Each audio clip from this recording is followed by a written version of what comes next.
Hi, I'm Tom Scioli, author of Space Opera Xanadax Across the Unknown Dimensions of the Galaxy from Image Comics, in stores now. I'm also the author of Godzilla's Monsterpiece Theater from IDW and the author of the upcoming Twilight Zone issue 2 from IDW.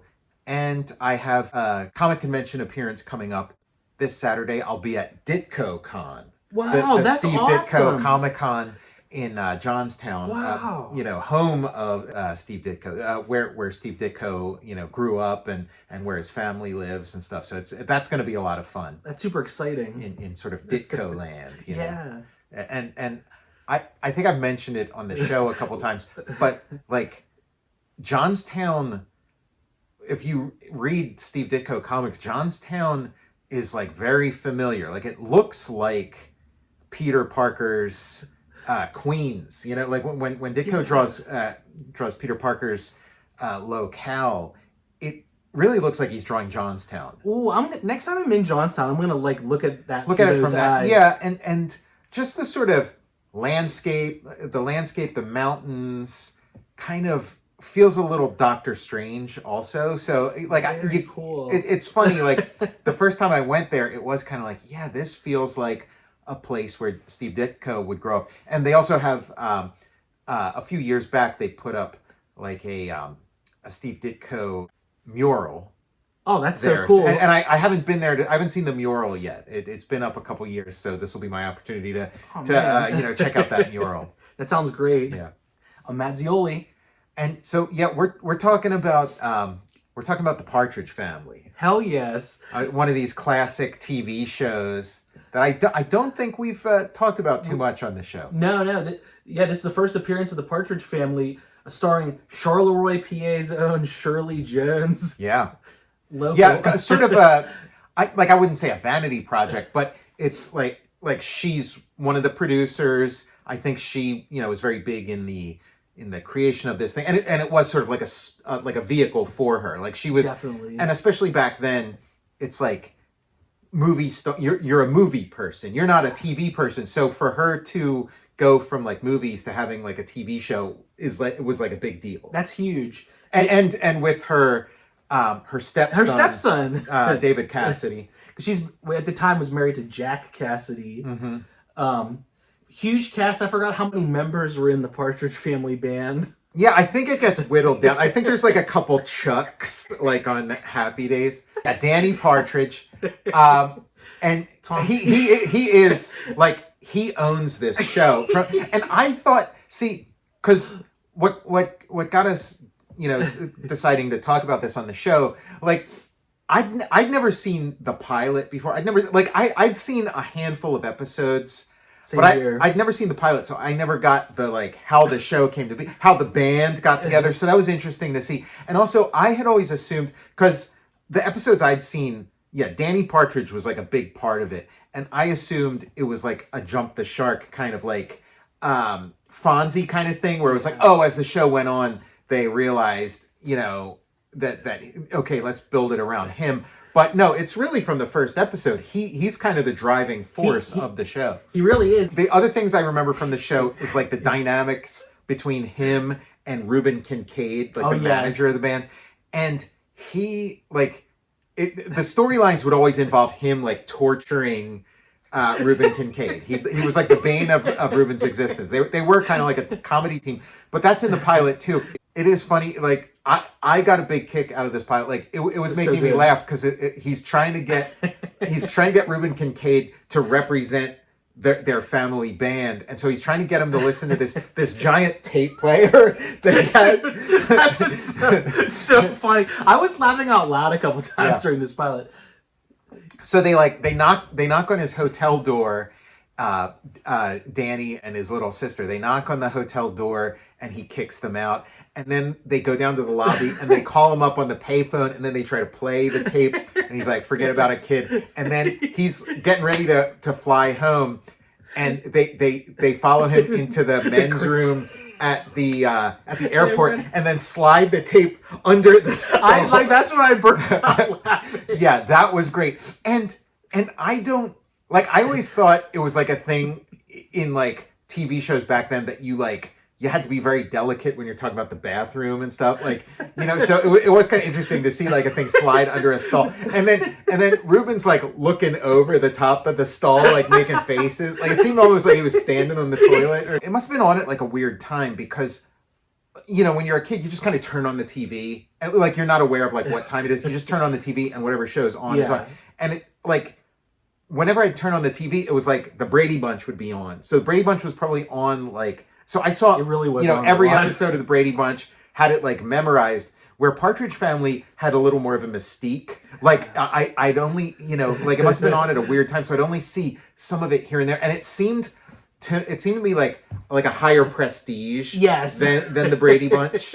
But it is funny that it did seem comparable. It was okay, these two shows are the same type of show, but this one is so much better. And they have the similar look to them, kind of. Yeah, I think that's a big part of the appeal. Just that sort of filmed look, that era, and then the fashions. The fashion and the haircuts. The haircuts, yeah. I'd watch it and you'd see the mom driving the bus. It's a Piet Mondrian style bus or whatever. From the pilot, it's it was the kids' band. The kids had a band, and the mom, Shirley, her character's name is Shirley, Shirley Jones's character, and she'd cover her ears. Oh, the noise! You guys are terrible. And then they needed an extra voice for a song, so they asked her to sing along, and they're we got it. And so then the band is formed. It's kind of I didn't realize that was the origin. It's kind of like a superhero origin for Shirley Jones.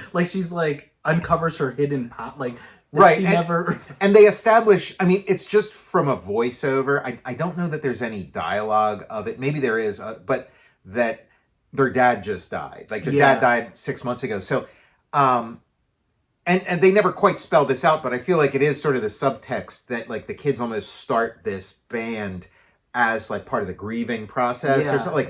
They're trying to figure out what their family is going to be, after this. But again, that stuff doesn't seem it doesn't seem like any of that's directly addressed. I feel if they made a Partridge Family reboot, a new movie, that would be part of it. That would be discussed in it. And David Cassidy, he was one of the only real music, Shirley Jones sang, but David Cassidy sang too. Yeah, the pilot episode and the first couple episodes, maybe they got better as the show went on, because I've watched a few episodes, and then the last time I watched the show prior to this was years and years ago. But I get the I wonder if they got better at lip syncing, because the lip syncing they were terrible. Lip syncing, but it's terrible. It's so bad. It doesn't seem like there's any. It's they're playing a song and then everybody's just kind of just it's the most half-hearted lip syncing. Maybe lip syncing wasn't as much of an developed art form the way it became later. When I was a kid, lips in the 80s, lip syncing was a big deal, and there were shows. There was a show called Putting on the Hits. Wow, I don't know where that one. It was a lip syncing competition. Oh, nuts. So I feel lip syncing was taken a lot more seriously back then. Where with this, it's it's just so half-hearted. Oh, it's bad. And it is people Rob Marshall, the director Rob Marshall, it was always important to him to no matter who the actor is and whatever their level of singing is, get that actor singing. Yes. Because it just takes you right out of it when there's some bad, so he would have in Chicago, he'd have Richard Gere singing his part, even though Richard Gere is not a singer at all, but it gives a little bit of credibility to Definitely. It. Or bad instrument playing in movies and shows. Right. And there's that in this. It really it just seems like the music that's coming out has nothing to do with this band. But I feel they must have gotten better at it as the show went on. I don't, did you ever see Chicago? No. Because Richard Gere, he's give them the old wrestle. Tassel, plan. It's the old, flim, flam, flum. I gotta see. But yeah, hearing Richard Gere sing, because I know that in Les Mis, I think what's his face? Russell Crowe. Russell Crowe, famously bad singing in Les Mis. I feel like the show, it like jumped the shark immediately. Like I feel like it's gonna get better as it goes on because I don't remember it being this bad as a show. But all the plots are like such like past the pilot, all the plots are like such jump the shark plots. So one of the episodes, Ray Bolger, the scarecrow from Wizard of Oz, plays their grandfather. Amazing. Holy shit. And so he's like the old man who wants to be young and is like all like, hey, you know.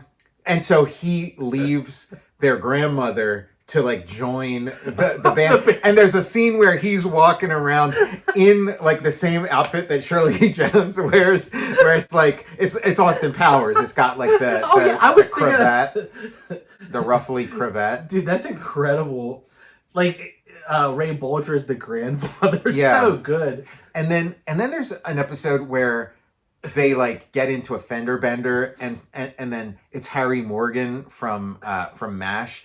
And he's gonna sue the family because he found out that they're a band, and so he thinks they got tons of money. So he's gonna sue them. These are jump the shark kind of stories, but then like Danny and Ruben follow him around, and Danny's got a camera, and they're trying to catch him like bending over because he supposedly has like if you haven't seen that episode, you'd love it because he puts on a neck brace, and then they're trying to get, and he says he can't like move, and so they're trying to get a photo of him bending over, and Danny's kind of leading, and he's telling Ruben what to do, and then he tells Ruben to like, you know, drop a $20 bill, but then like it backfires, and so Harry Morgan ends up getting a $20 bill, but doesn't like have to bend over to get it. And then there's another one where he drops another $20 bill, and then he like takes the gum out of his mouth, puts it on the bottom of his cane, and then picks it up.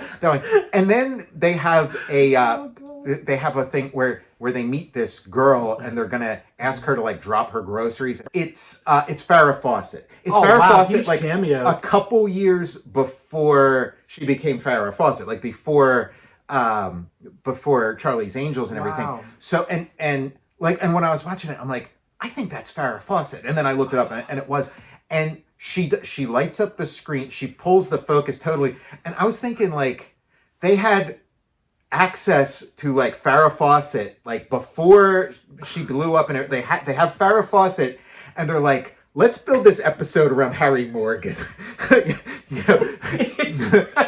What a promise. and she's in it just for like one little segment. It's just one of these attempts to get this guy to bend over that backfires. But the whole premise of this segment is just how gorgeous she is, and how, of course, Harry Morgan's going to stop everything and forget that he's pretending to be injured when he sees her and stuff. And then the punchline to it is Harry Morgan does bend over, he does pick the thing up, and Danny snaps the picture, but Danny can't help himself and just like zooms in on Farrah Fawcett. So it's just like a picture of Farrah Fawcett by herself. Tom, you're so right. These are like plots or episodes that would be in like season 8. Mm-hmm. And we're talking about episode 2 and 3 is Harry Morgan in a neck brace and Ray Bolger joining the. I'm gonna fucking pass. Like this show is ripe for some kind of remake, because that is a pretty cool premise. Like this, you know, this band that's a family, and you could get into like some showbiz insider stuff, and it kind of is like almost there. Like I feel like just the inclusion of this manager character of Reuben Kincaid, who's kind of like cynical and stuff. Yeah. Like I feel like we're kind of almost there, and maybe the show gets there eventually, but it's not there yet. It's promising. It's got a lot of promise. I'm surprised we haven't seen like a modern day like reboot of this. Yeah, because you know they did MacGyver, Magnum PI. Like this would be a perfect vehicle for a bunch of new stars. Totally, yeah. The oldest daughter, I think, was Susan Day. Yeah. Susan Day. She was like probably the most decorated actor out of here. Yeah, she, the breakout star, I mean, other than Shirley Jones, who came into this a star, but David Cassidy and Susan Day became like, got the most out of the show, became like the biggest stars.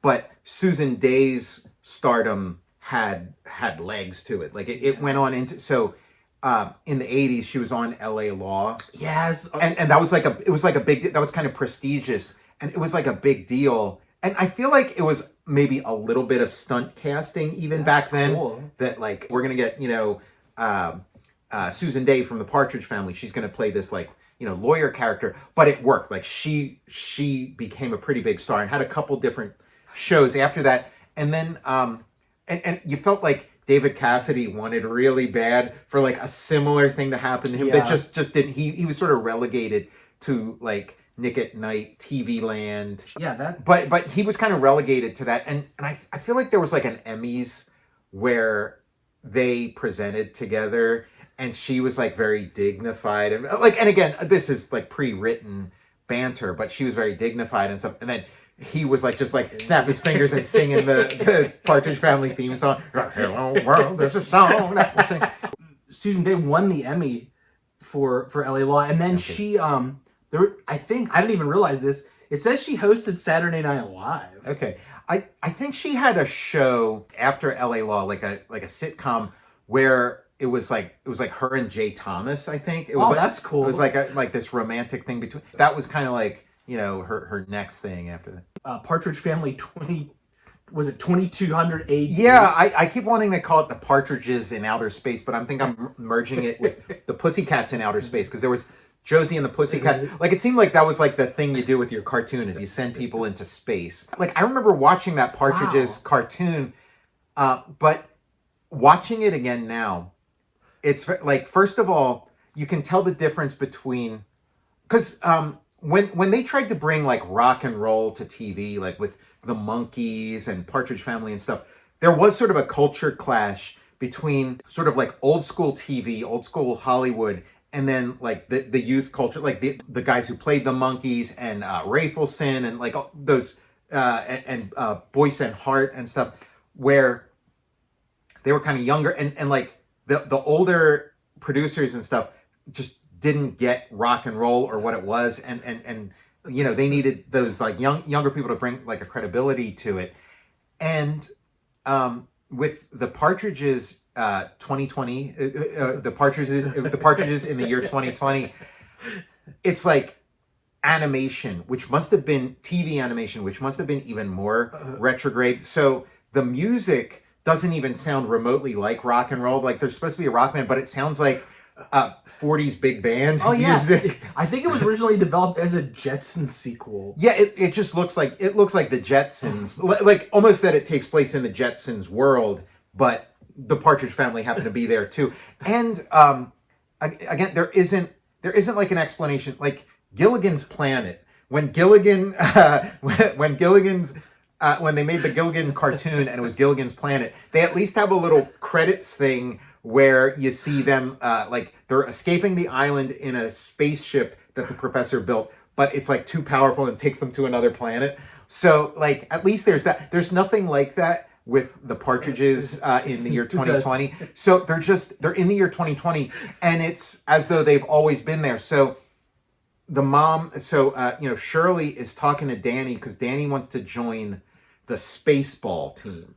Now, Spaceball is a new sport in the year 2020, but it's not baseball. It's not based on baseball. It looks like it's based on football. But he wants to join the Spaceball team. And Shirley explains to Danny that, oh, your father was a great Spaceball player himself. So it's like, okay, like my brain started. What's going on? The wheels started spinning of like, okay, so it's not like all the Partridge Family stuff happened and then somehow they ended up in the future. It's like some sort of parallel reality where like it's the future.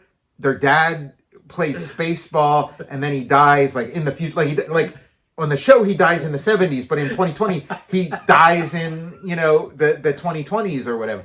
So it is like, yeah, it's just like it's like complete nonsense. I guess further shark jumping. Show Erie, Indiana. Remember? Erie, Indiana. I've been talking about that. Like there was after it went off the air, there was a sequel, a new series called Erie, Indiana, like the new dimension or the next dimension, and the kids on that show communicated with the kids on the other series. Oh, that's cool. Like it was both like all this stuff, it's like very ripe for a like Crisis on Infinite Earths style thing of how again, that's the kind of stuff that would bother me when I was a kid, and then you know, like it's the medieval Partridge Family. Somebody's playing like a lute or something. Yeah. And they're like, hop on the wagon. They paint it and they're like... There were things about the Transformers that bothered me as a kid, like that just stuck in my head of like, okay, how's this thing work? So I got to like express that and work those things out when I finally like made a Transformers comic. So it's like, I feel like I got to do some kind of Partridge Family project just to like resolve some of this stuff. Yeah, the Harry Morgan story is pretty funny, and it's actually kind of heartwarming. Like it actually got to me by the end of it because they're trying to figure out how to like, so all the tricks that Danny tries to do to catch him, they don't work out.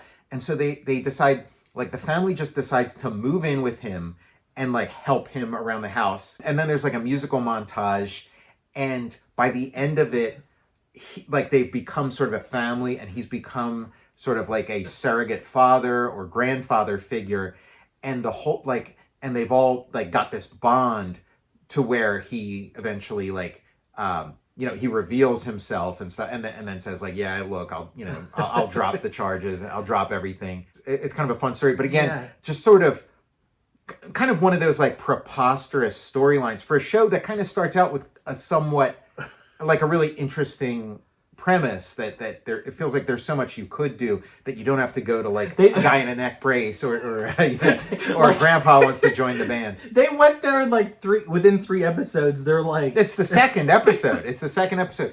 And also the theme song, like the theme song's iconic, and it's like, hello world, there's a song that we're singing, come on, get happy. And that's what that... My mom would sing, like, yeah. That's like... My mom would reference the Partridge Family. So, the pilot episode doesn't have the theme song. It just has this song Together that they perform throughout the show. The second episode has the animated opening where they're all, like, they break out of an egg and they're all walking together. And it's got a version of the theme song, but it's not the version I know. So it's like, the lyrics are different. It's like, it's time to meet everybody. And then it's like, mom joined the band because she blah, blah, blah. So I guess at some point they realized we don't need this explanation of the premise or this introduction. And so they turned it into, you know, the more familiar version. I also think maybe as they started making record albums and things, they wanted to take that song and make it something that could like be played on the radio or stand alone as a song, as opposed to being like, oh, this is the theme song that introduces all the characters and tells you who everybody is. Maybe the thing that planted it in my head to like go back and rewatch it was I was at the Salvation Army, and I found like a Partridge Family record. So I'm like, oh, sure, why not? So nice. I bought it and I was listening to it and stuff. Yeah. It gives you like that Brady Bunch vibe. It has it, really yeah. like brings us like... Yeah, it feels like there should be some kind of crossover. And I know that Brady Bunch came out in 1969, and then this came out in 1970. So it was giving the Brady Bunch a run for their money. And it wasn't too long after that the Brady Bunch started their own band. You know, it was like, oh, we got to compete with the Partridges. So they started like putting out their own record. Did David Cassidy have anything down the line after this? Like, I mean, he like I think it was in the 80s, maybe the 90s. I think it was the 80s. Like he tried to have sort of a comeback in sort of the MTV era, and he had like a couple albums, but it just never... It never caught fire. And then in the 90s, there was kind of like this wave of like 70s nostalgia. And I think, you know, he kind of got on that. But like, again, it was just sort of like Nick at Night kind of. Oh, yeah. TV land kind of stuff. Like he never got beyond, you know, and again, you know, he's looking at Susan Day and it's like, okay, she's winning an Emmy and it's doable. You can like shed your Partridge Family image and become something else, but he just never... Like, David Cassidy did seem kind of ageless. Like, when he did come back in the 90s and stuff like that, he still looked pretty much the same. Like, he didn't look that different. Dude, he passed away a couple years ago, but even his most recent photos, he looked great. Like, he looked, you know... Yeah, which, again, maybe that's not so great either. Like, you know, if he had sort of, you know, matured into some kind of like distinguished gentleman, but he was still like hanging on to you. Yeah, he was still kind of like, you know, it's me. You know, he's like calls Shirley Jones to get the band back together. Yeah, she was in a movie called Grandma's Boy. Did you ever see that one? I've never seen it. I heard it sounds good. It's a good one. It's from like the Adam Sandler's like. Yeah, crew. I've heard of that. I mean, I know her from the Music Man. Like that was like her big role was Marion the librarian in the Music Man. So and a singing role. You know. Oh yeah. I mean, just so far in the episodes we've seen, I have not heard her voice at all. I've only heard this sort of, session musician music that they've put together that they mime very unconvincingly. The singing voice I associate with David Cassidy kind of sounds like this famous session musician, session singer, Jake Holmes, who you'd recognize his voice if you heard it because he did like commercials and stuff, but it's like very similar to David Cassidy's singing voice. So I did wonder if like it's his voice on some of the early recordings and then David Cassidy kind of like, because it's like, he's also, Jake Holmes, again, like I haven't checked into any of this, so maybe Jake Holmes had nothing to do with any of these like Partridge Family tracks, but it does sound like him. He's also the guy who wrote Dazed and Confused, the song Dazed and Confused that Led Zeppelin appropriated, but one of the he did Dazed and Confused. It's more or less like the song that we know from Led Zeppelin. Shit. A couple of slightly different lyrics and stuff, but it's been dazed and confused. Like it's like and then a couple years later, Led Zeppelin puts out Dazed and Confused and claims authorship of it. So it's like I learned about him as part of that thing of learning about, the ins and outs of Led Zeppelin. But again, I'll have to double check. I'll have to look into that and see if he was involved in any of these. That's interesting. I didn't even see that. Yeah, I own the record. Like I bought the album when I heard about that.